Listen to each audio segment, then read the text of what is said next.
আসসালামু আলাইকুম। জীববিজ্ঞান ক্লাসে সবাইকে স্বাগত। প্রিয় শিক্ষার্থী, আশা করি তোমরা সকলে ভালো আছো এবং নিয়মিত পড়াশোনা করছো। আজকে আমরা আলোচনা করব জীববিজ্ঞান প্রথম পত্রের তৃতীয় অধ্যায়। বিষয়বস্তু হচ্ছে কোষ রসায়ন। তোমরা তো বুঝতে পারছো আজকে যেহেতু অধ্যায় কোষ রসায়ন, তো সেই জন্য আজকের আলোচনার মাঝে মাঝে আমরা কেমিস্ট্রির কিছু বেসিক জিনিস দেখাব। তো এখন আমরা বোর্ডের দিকে একটু আমরা তাকাই।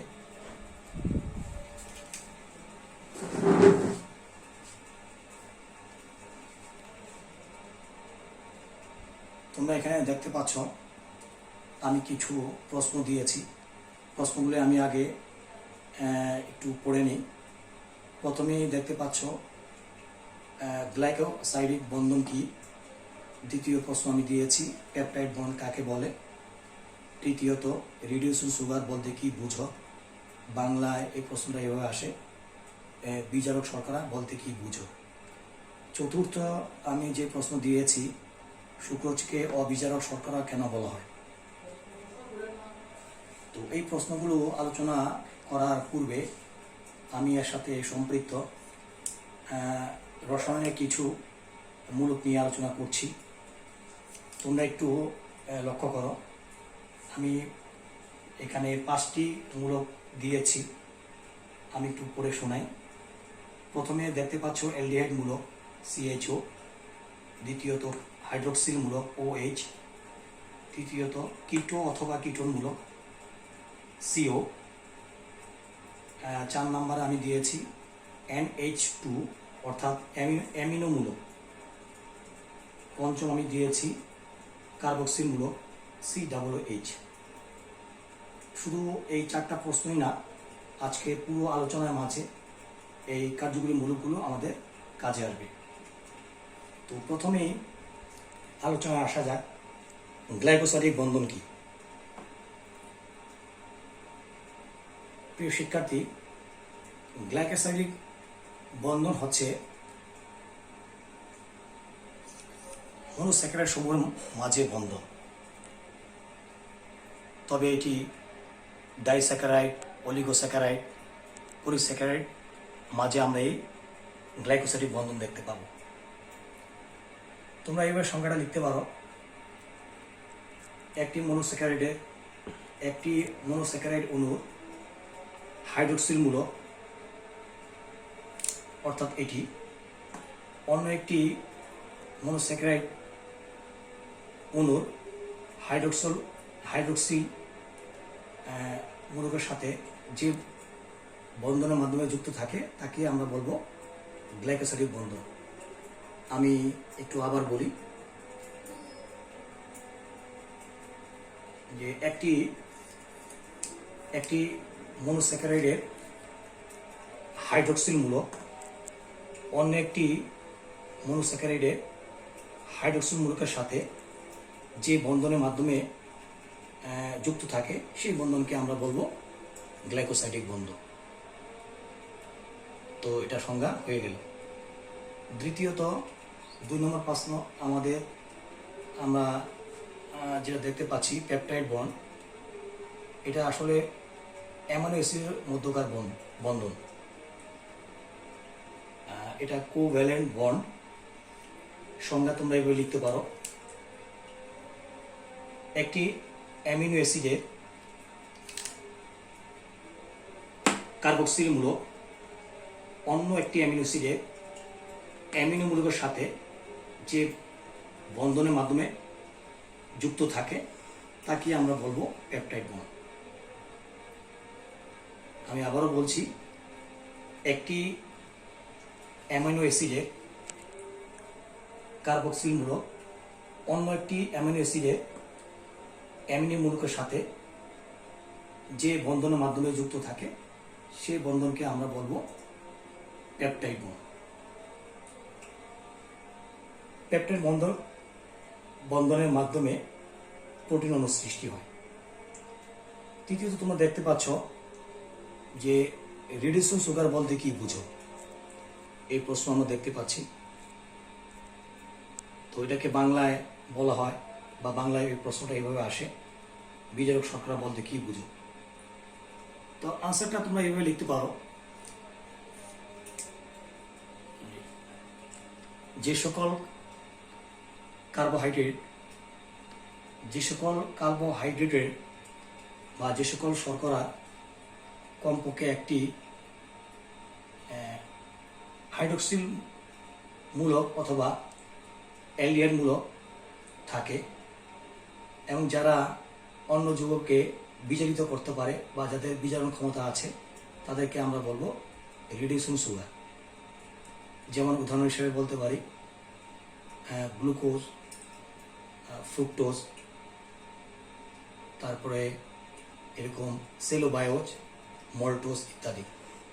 সংখ্যাটা আমি আবারও বলছি, যে সকল শর্করা বা যে সকল কার্বোহাইড্রেট এর কমপক্ষে একটি হাইড্রক্সিল মূলক অথবা একটি অ্যালডিহাইড মূলক থাকে এবং এই মূলকগুলো মুক্ত থাকে, অর্থাৎ একটি মুক্ত হাইড্রক্সিল মূলক অথবা একটি মুক্ত অ্যালডিহাইড মূলক থাকে এবং যারা অন্য যৌগকে বিচলিত করতে পারে, তাদেরকে আমরা বলবো রিডিউসিং সুগার অথবা বাংলায় বলবো বিজারক শর্করা।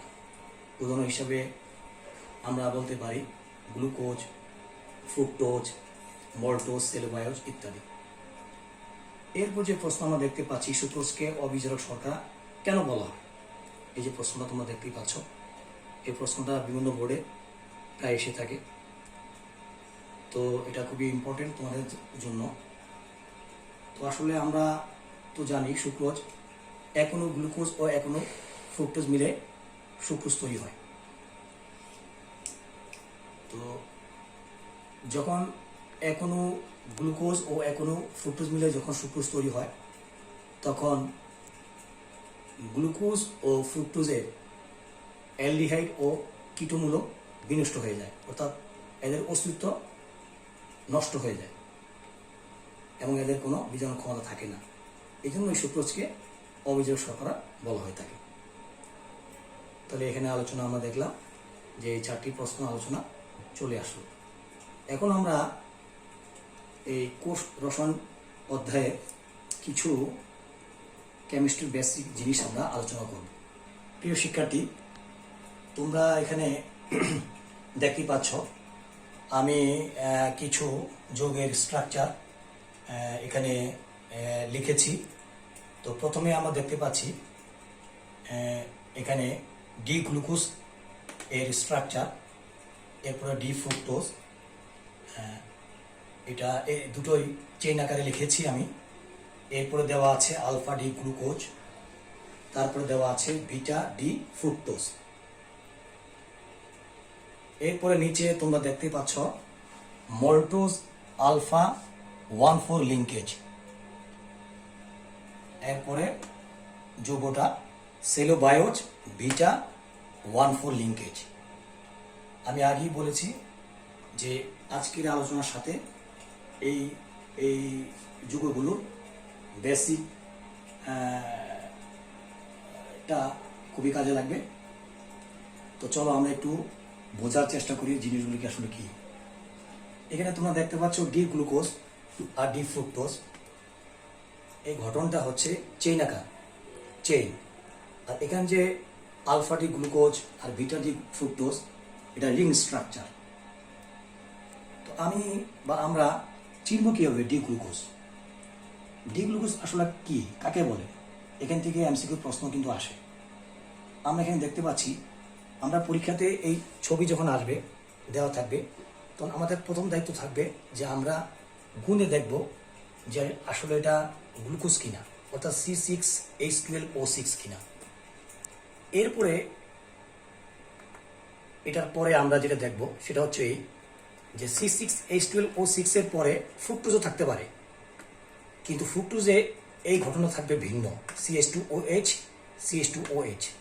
এখানে দেখো, তোমরা দেখতে পাচ্ছ নিশ্চয়ই যে এখানে দুটো আছে, CH2OH আর CH2OH দুইবার। তো এখানে দেওয়া আছে একবার। তো তো এটা হচ্ছে গ্লুকোজ, এটা হচ্ছে ফ্রুক্টোজ। এখন ডি গ্লুকোজ কাকে বলে? যদি গ্লুকোজের 5 নম্বর কার্বন 1 2 3 4 5 নম্বর কার্বনের সাথে যুক্ত হাইড্রোক্সিল মূলক যদি ডান দিকে থাকে তখন এটাকে আমরা বলবো ডি গ্লুকোজ। আমি আবারও বলছি যে গ্লুকোজ গঠনে 5 নম্বর কার্বনের সাথে সংশ্লিষ্ট হাইড্রোক্সিল মূলক যদি ডান দিকে থাকে, অর্থাৎ কার্বনের ডান দিকে থাকে, তখন এটাকে আমরা বলবো ডি গ্লুকোজ। আবার ঠিক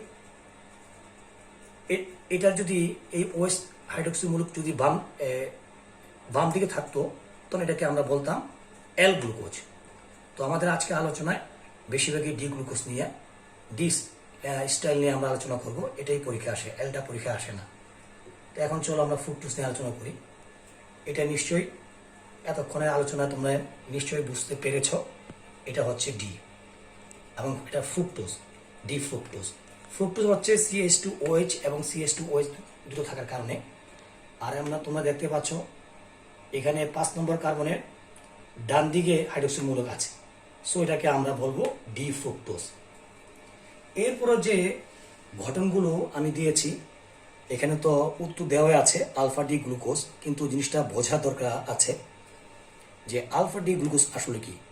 এটা একটা রিং স্ট্রাকচার। তো এখানে এরা আমরা যদি এখানে গণি তো দেখবো ঠিকই 6টা কার্বন, 12টা হাইড্রোজেন, অক্সিজেন 6টাই আছে। তো এখানে তোমরা দেখতে পাচ্ছ 1 নম্বর যে কার্বন, 1 নম্বর কার্বনের সাথে সংশ্লিষ্ট হাইড্রোক্সিল মূলক যদি নিচে থাকে তখন এটাকে বলা হয় আলফা। তো সো এটার উত্তরটা কি হবে? Alpha D glucose, alpha D glucose.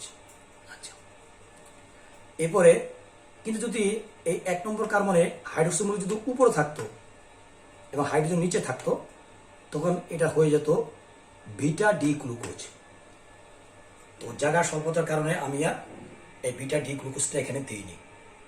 এরপর তোমরা দেখতে পাচ্ছ বিটা ডি ফ্রুক্টোজ, অর্থাৎ ফ্রুক্টোজের এখানে যে ছবিটা, এই যে একটু তাকাও, এটা হলো চেইন আকার, আর এটাও ফ্রুক্টোজ, এটা হলো রিং স্ট্রাকচার।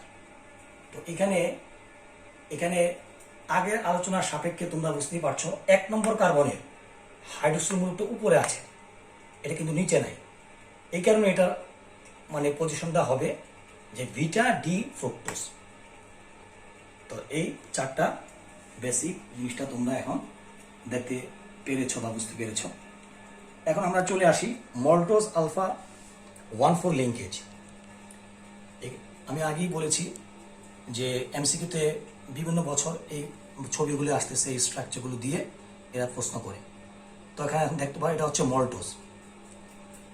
এখন মল্টোজ সেলুবায়োজ, সুক্রোজ, সবসময় খেয়াল রাখবা এটা হচ্ছে C12H22O11।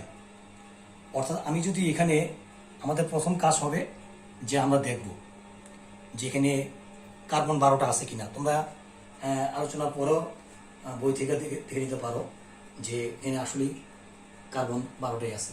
হাইড্রোজেন C12H22 অর্থাৎ 22টি হাইড্রোজেন আছে, এটা দেখতে পাবো। এখন প্রশ্ন হচ্ছে যে স্যার আমরা মল্টোজ সেলুবায়োজ কিভাবে বুঝতে পারবো? মল্টোজ আর সেলুবায়োজ খুব খেয়াল রাখতে হবে যে এখানে সুক্রোজে কোনো প্রশ্নই আসে না। এই 3টা থেকে প্রশ্ন আসে, হয় মল্টোজ অথবা সেলুবায়োজ অথবা সুক্রোজ। সুক্রোজে যেটা থাকবে যে সুক্রোজে তো গ্লুকোজ ও ফ্রুক্টোজের কম্বিনেশন, তো অর্থাৎ এখানে অবশ্যই সুক্রোজে CH2OH ডাবল থাকতে হবে। কিন্তু আমরা দেখতেছি যে আমাদের এই রিং স্ট্রাকচার যেটা কম্বাইন্ড আছে, এটা যে লিঙ্কড অবস্থায় আছে, সেখানে CH2OH কোথাও আমরা দেখতে পাচ্ছি না যেটা ডাবল হয়। সো এটা নিশ্চয়ই সুক্রোজ নয়, অ্যান্ড এটা হতে পারে মল্টোজ অথবা সেলুবায়োজ। এখন আমরা দেখব যে মল্টোজ এটার বর্ণটা সংক্ষিপ্ত ছোট মল্টোজ, আর সেলুবায়োজ এটা একটু বড়। তো সভাপতি আমার মনে হয় একটু টেকনিক্যাল সাইড অবলম্বন করা দরকার মনে রাখার জন্য। তোমরা তো জানো যে যদি মল্টোজ মানে ছোট, এই অক্ষরটা ছোট আর সেলুবায়োজ অক্ষরটা বড়। আমরা যদি কোনো কিছু দেই তো প্রথমে আমরা ছোটদেরকে আগে দিই, এরপর বড়দেরকে দেওয়ার চেষ্টা করি। তো ঠিক অনুরূপে আলফা বিটা গামা আলফা জিনিসটা কিন্তু প্রথমে আসে। তাহলে পরীক্ষা হলে মনে রাখবে এভাবে যে মল্টোজ হচ্ছে ছোট, তো আমরা আলফা দিয়ে শুরু করতে পারি। আর সেলিবায়োস যেহেতু শব্দটা একটু বড়, এই বড় জনকে আমরা পরে দিই, এই ক্ষেত্রে আসবে বিটা। তো এখন দেখো এই মল্টোজ আলফা 4 লিঙ্কেজ, এখানে দেখতে হবে যে এখানকার যে 1 নম্বর কার্বন আর এই অংশটা 4 নম্বর কার্বনের সাথে এটা যুক্ত আছে কিনা, এই জন্য বলছে আলফা 1,4 লিঙ্কেজ। এখন স্যার এটা যে আলফা, এই যে মল্টোর যে আলফা, এটার প্রমাণটা কি? প্রমাণটা হচ্ছে এই যে 1 নম্বর কার্বন সবসময় খেয়াল রাখবা। দেখো এই 1 নম্বর কার্বনের হাইড্রোক্স, এই কার্বন, তো এটাকে কার্বন বলা, এই চিহ্নগুলি সব কার্বন। তো 1 নম্বর কার্বনের সাথে সংশ্লিষ্ট যে হাইড্রোক্সিল গ্রুপটা নিচে আছে, তো আমরা জানি এই যে এটা আলোচনা থেকে যে যদি নিচে থাকে তখন এটাকে বলা হয় আলফা, তার মানে এটা হচ্ছে আলফা। তো সো এটা কি হবে? Maltose alpha 1,4 linkage. ঠিক অনুরূপভাবে আমরা যদি সেলুলোজ দেখি, দেখো 1 নম্বর কার্বনের অবস্থানটা কেমন, যে কার্বনের সাথে সংশ্লিষ্ট হাইড্রোক্সিল গ্রুপটা উপরে আছে। তাহলে সেই হিসেবে উপরে থাকলে কি হয়, এই দেখো উপরে যে আমি যে বুঝিয়েছিলাম, উপরে থাকলে হয় বিটা। তাহলে এখানে আমরা এই সেলেবায়োজ যখন আমরা বুঝবো, আমরা দেখো এখানে লেখা আছে বিটা 1,4 লিঙ্কেজ। তার মানে কার্বনের সাথে সংশ্লিষ্ট 1 নম্বর কার্বনের সাথে সংশ্লিষ্ট হাইড্রোক্সিল গ্রুপ যদি উপরে থাকে তখন এটা হয়ে যায় বিটা। আর 1,4 কেন? আমরা জানি যে সব সময় খেয়াল রাখবে যে গ্লাইকোসিডিক বন্ধনের টার্গেট দুটো, কম্বিনেশনের টার্গেট থাকে দুটো কার্বন, একটা হচ্ছে 1 নম্বর ও 4 নম্বর কার্বন। এইখানে 1 নম্বর 4 নম্বর কার্বন, আবার এখানে দেখতে পাচ্ছ 1 নম্বর 4 নম্বর কার্বন। অর্থাৎ প্রথম অংশটার 1 নম্বর কার্বন আর দ্বিতীয় অংশটার 4 নম্বর কার্বন, তাদের সাথে কম্বিনেশন, এটা হচ্ছে এই গ্লাইকোসাইডিক লিঙ্কেজ। তো এখানে আমরা বুঝাইলাম যে সেলুলোজ বিটা 1,4 লিঙ্কেজ। তো এখন আমরা কিছু সৃজনশীল প্রশ্ন আলোচনা করব, এমসিকিউ টাইপের। এখন দেখবে প্রিয় শিক্ষার্থী, তোমরা একটু লক্ষ্য করো, আমি এখানে 2টা বোর্ডের প্রশ্ন দিয়েছি। দেখো এখানে লেখা আছে রাজশাহী 17, আর পাশাপাশি এখানে দেখো রাজশাহী 19, এই দুটো উদ্দীপক দেওয়া আছে। তোমরা দেখেই বুঝতে পেরেছ যে এই স্ট্রাকচার হচ্ছে উদ্দীপক। তো আমরা প্রথম প্রশ্নটা একটু আলোচনা করি, একটু মনোযোগ দিয়ে খেয়াল করো। প্রথমে তোমাকে বুঝতে হবে, ইতিপূর্বে আমরা যে আলোচনা করেছি, আশা করি ওখান থেকে তোমরা সহজেই বুঝতে পারবে যে এই ছবিটা আসলে কিসের। তো প্রথমে তোমাদের দেখতে হবে যে কার্বন কয়টা আছে, 1 2 3 4 5 6, মানে C6 বলতে হয় গ্লুকোজ অথবা ফ্রুক্টোজ, এই দুটো থেকে প্রশ্ন আসে। নিশ্চয়ই এটা ফ্রুক্টোজ নয়, কারণ একটু আগে আমি আলোচনা করেছি CH2OH এক জায়গায় শুধু আছে, সো আমরা এটাকে বিবেচনা করতে পারি এটা গ্লুকোজ। তাহলে এখন দেখি আমাদের প্রশ্ন কি এসছে। প্রশ্ন এসছে উদ্দীপকে প্রদর্শিত অণুটি পানিতে দ্রবণীয় কিটো সুগার, রিডিউসিং সুগার। এখন একটু লজিকের ব্যাপার আছে এখানে। প্রথমে আসো, আমরা জানি গ্লুকোজ তো আমরা যেটা খাই, আমরা গ্লুকোজ মিষ্টি জাতীয়, এটা তো পানিতে সলিউবল, অর্থাৎ পানিতে দ্রবণীয়, তাহলে এটা ঠিক আছে। আর কিটো সুগার, যে আসলে কিটো সুগার আমরা বলবো না, কারণ আমরা জানি গ্লুকোজ হচ্ছে অ্যালডোজ সুগার আর ফ্রুক্টোজ হচ্ছে কিটো সুগার, সো এটা বাদ পড়ে যাবে। আর তৃতীয়ত যেটা দেওয়া আছে এখানে রিডিউসিং সুগার, যেটা একটু আগেও আমি আলোচনা করেছি, মানে বিজয় শর্করা, এটা ঠিক আছে। অর্থাৎ 1 আর 3 এই দুটো ঠিক আছে। তাহলে কোনটি সঠিক যদি এভাবে আমরা যদি চিন্তা করি, তাহলে কতে দেওয়া আছে 1 2, আর খতে দেওয়া আছে 1 3, তাহলে এখানে উত্তর হবে আমাদের 1 আর 3, অর্থাৎ আমাদের এটা আনসার হবে এইটা। এরপরে প্রশ্নটা আমরা চলে যাই, উদ্দীপকে প্রদর্শিত অণু দ্বারা গঠিত পলিস্যাকারাইড ব্যবহৃত হয়। এখন প্রশ্ন হচ্ছে পলিস্যাকারাইড, তোমাদের বইতে 3টা জিনিস দেওয়া আছে, 3টা যৌগ পলিস্যাকারাইডের ক্ষেত্রে, যেগুলো কমন, স্টার্চ, সেলুলোজ আর গ্লাইকোজেন। তো আমরা ওই বইতে, হাসান স্যারের বইতে দেওয়া আছে যে স্টার্চের যে ব্যবহার আর গ্লাইকোজেন যে ব্যবহার এবং সেলুলোজের যে ব্যবহার, সেখানে আমরা দেখতে পাই যে সেলুলোজের ব্যবহারে এই তিনটা জিনিস আছে। এই যে বস্ত্র শিল্পে বিস্ফোরক হিসেবে এবং ফটোগ্রাফিতে এই সেলুলোজ ব্যবহৃত হয়। তো এই প্রশ্নটা একটু পেঁচিয়ে দিয়েছে যে উদ্দীপকে প্রদর্শিত অণু দ্বারা, অর্থাৎ গ্লুকোজ অণু দ্বারা গঠিত। এবং এখন তো আমরা চিন্তা করতে পারি গ্লুকোজ অণু দ্বারা তিনটা জিনিস হতে পারে, স্টার্চও হতে পারে, গ্লাইকোজেন হতে পারে, আবার এদিকে সেলুলোজ হতে পারে। কিন্তু গ্লাইকোজেন এবং স্টার্চের ব্যবহার কিন্তু এগুলো নাই। কিন্তু সেলুলোজের ব্যবহার আছে বস্ত্র শিল্পে বিস্ফোরক হিসাবে, ফটোগ্রাফিতে, অর্থাৎ এটা হচ্ছে সেলুলোজ হিসাবে। তো এখানে কোনটি সঠিক? এখানে তিনটেই দেওয়া আছে বইতে, সেই হিসাবে উত্তর হবে এই ঘ। অর্থাৎ আমরা এটা মার্কিং করতে পারি এইটা। এরপরে পরের প্রশ্ন আমরা চলে আসি যে আমরা এখানে তোমরা দেখতেই পাচ্ছ যে এই ছবিটা, এখানে প্রশ্ন দিয়েছে উদ্দীপকের যৌগটির নাম কি। এখানে অপশনগুলো আগে দেখলে তোমাদের কাছে আনসার দিতে সুযোগ সহজ হবে। যে সেলুলোজ, প্রশ্নই আসে না সেলুলোজ, কারণ সেলুলোজের মধ্যে এন থাকবে, স্ট্রাকচারে এন থাকবে, এবং C6H10O5 ইন্টু এন, লম্বা শিকল, কিন্তু সেটা নাই। এরপরে আছে সুক্রোজ, মল্টোজ, সেলুলোজ। আমরা জানি এই তিনটাই আমাদের এই প্রশ্ন উত্তরটা আনসার দিতে সহজ হবে যদি আমরা এই স্ট্রাকচারটা একটু খেয়াল করি। একটু লক্ষ্য করো, C12H22O11, C12H22O11, এখানে সুক্রোজ, মল্টোজ, সেলুলোজ, অর্থাৎ তিনটারই এই অ্যাটমিক স্ট্রাকচার সেম, কিন্তু গাঠনিক স্ট্রাকচার ভিন্ন। তো এখন আমরা দেখতে পাবো যে এটা নিশ্চয়ই সুক্রোজ না, কারণ সুক্রোজে থাকবে যে ফ্রুক্টোজের ক্ষেত্রে থাকবে CH2OH দুইবার, কিন্তু এখানে দেখতে পাচ্ছি এখানেও এই রিংয়ে আছে CH2OH একবার, এখানে দেওয়া আছে CH2OH একবার, অর্থাৎ বোঝা যাচ্ছে সেলুলোজ নয়, এটা সুক্রোজ না। এখন চলে আসো মল্টোজ আর সেলুলোজের মাঝে, এই দুটোর মাঝে নিশ্চয়ই একটা হবে। তো আমরা একটু আগে আলোচনা করেছিলাম যে মল্টোজ ছোট অক্ষরটা লিখতে আর সেলুলোজ বড়। তো ছোট মানুষের কোনো কিছু আগে দিতে হয়, অর্থাৎ আলফাটা চলে আসে ছোট মানুষ। আলফা কি? আলফাটা হচ্ছে 1 নম্বর কার্বনের সাথে সংশ্লিষ্ট হাইড্রোজেন যদি নিচে থাকে তখন এটাকে বলা হয় আলফা লিঙ্কেজ।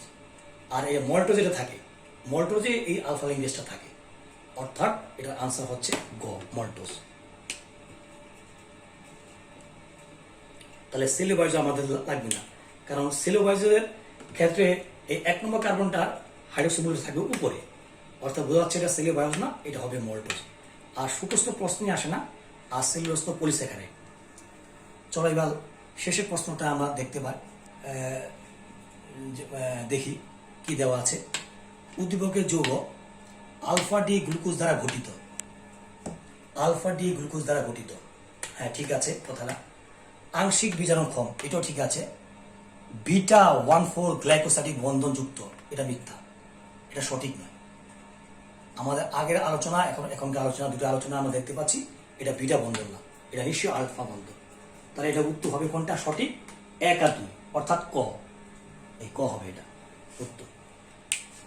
তো এটা এই বোর্ডের আলোচনায় শেষ পর্যায়ে আমরা চলে এসেছি।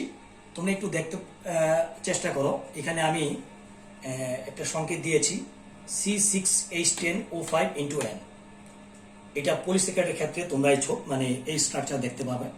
আমাদের আলোচনায় বা আমাদের সিলেবাসে 3টা পলিস্যাকারাইড নিয়ে আলোচনা আছে। তোমরা সকলেই জানো স্টার্চ, সেলুলোজ, গ্লাইকোজেন, এই তিনটারই অ্যাটমিক স্ট্রাকচার হচ্ছে এটা, কিন্তু গাঠনিক স্ট্রাকচার ভিন্ন। তো এখন আমরা এই এই এই পলিস্যাকারাইডের কিছু এমসিকিউ সৃজনশীল প্রশ্ন আমরা আলোচনা করব। প্রিয় শিক্ষার্থীবৃন্দ, তোমরা একটু লক্ষ্য করো, এখানেও আমি দুটো প্রশ্ন দিয়েছি। প্রথম প্রশ্ন যে দিয়েছি তোমরা দেখো পাশে লেখা আছে বরিশাল বোর্ড 19, অর্থাৎ 2019 সালে এই প্রশ্নটা এসেছে। আর এটা একটু লক্ষ্য করো, এখানে উদ্দীপক দেওয়া আছে দিনাজপুর বোর্ড 2019 সালে এসেছে। সো এই দুটো প্রশ্নই তোমাদের জন্য ইম্পর্টেন্ট। এখন একটু আমরা উদ্যোগ একটু আলোচনা করে নিই, যে উদ্যোগ দেখে আমাদেরকে আইডিয়া করে নিতে হবে যে জিনিসটা কোথেকে এসছে। এখানে চিত্র ক, আমরা যদি এখানে একটু গণি তো আমরা দেখতে পাবো C6H12O6 আছে, এবং এখানে CH2OH একবার। আবার ঠিক এই পাশে চলে আসি চিত্র খতে, এখানে তোমরা যদি হিসেব করে দেখো তো দেখবে যে C6H12O6 আছে। কিন্তু তোমরা জানো বা আমরা জানি যে গ্লুকোজ ও ফ্রুক্টোজ কেমিক্যাল ফর্মুলা একই, কিন্তু গাঠনিক স্ট্রাকচার ভিন্ন, এরা পরস্পর আইসোমার। এদের মাঝে যে পার্থক্য একটু আগেও ক্লাসে বলেছি আমি, CH2OH যদি দুটো থাকে সেক্ষেত্রে আমরা এই ঘটনাটাকে আমরা বলবো ফ্রুক্টোজ। চলো এখন আমরা প্রশ্নে চলে যাই। আমরা দেখতে পাচ্ছি প্রথম প্রশ্ন দেওয়া আছে, ক চিত্রের উপাদানটির নাম কি? Alpha D glucose, beta D glucose, L glucose, fructose. Fructose তো হবেই না, এল গ্লুকোজ তো হবেই না। এখন এই দুটা অপশনের মাঝে কোনটা? তো তোমাদেরকে আলোচনা আমরা বলেছি 1 নম্বর কার্বনকে টার্গেট করবা। এখানে যদি হাইড্রোক্সিল মূলকটা নিচে থাকে তখন এটাকে বিন্যাসটা বলা হয় আলফা, তার মানে এটার উত্তর হবে আলফা ডি গ্লুকোজ। আমরা একটু মার্কিং করতে পারি।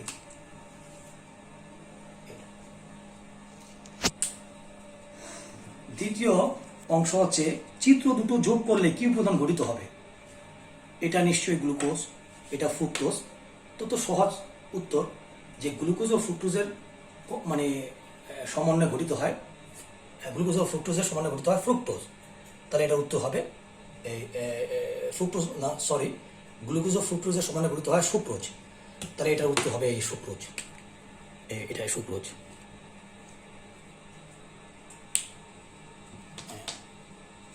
এখানে এই বোর্ডে 3টা প্রশ্ন এসেছিল এই উদ্দীপকের আওতায়। তো তৃতীয় যে প্রশ্নটা আমরা দেখতে পাচ্ছি, উপাদান ঘটনার সময় যে বৈশিষ্ট্য সৃষ্টি হয়, এক অণু পানি। তোমরা জানো যে শুক্র যখন তৈরি হয় বা গঠিত হয় তখন এক অণু পানি সৃষ্টি হয়, তার মানে এটি ঠিক। গ্লাইকোসাইডিক বন্ড, অর্থাৎ হ্যাঁ অবশ্যই আমরা জানি গ্লাইকোসাইডিক বন্ড 3 জায়গায় পাওয়া যাবে, মনোস্যাকারাইডে পাওয়া যাবে না, কিন্তু ডাইস্যাকারাইড, অলিগোস্যাকারাইড, পলিস্যাকারাইডে পাওয়া যাবে। তাহলে এটাও ঠিক, গ্লাইকোসাইডিক বন্ড এখানে আছে।